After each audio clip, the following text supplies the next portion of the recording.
Activists in Washington, D.C. are marching today to draw attention to human rights abuses in the Philippines. On Friday, a group of advocacy organizations, such as the National Lawyers Guild, organized a 3-day International People's Tribunal on the Philippines.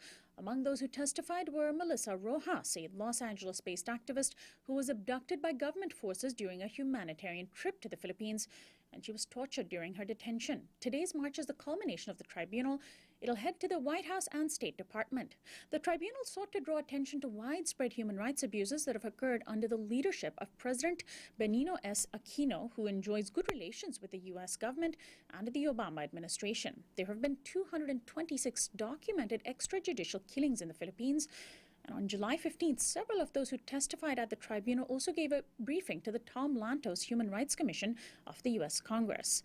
The International People's Tribunal will submit its findings to the United Nations and various governments and international organizations.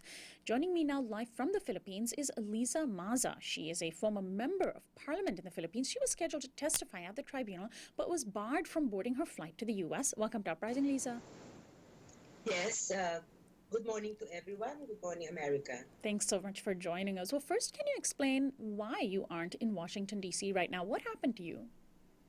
Well, I was supposed to board my plane via Korean Airlines last July 9, but 35 minutes before boarding, and that was after I had undergone all the immigration procedures, I was told by the Korean Air ground staff that I cannot board my plane.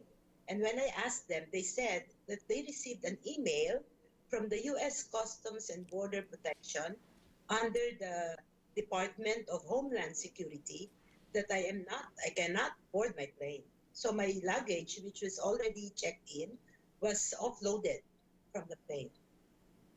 So in spite my repeated requests for a copy of that email, they did not give me a copy of the email, and no reason was given.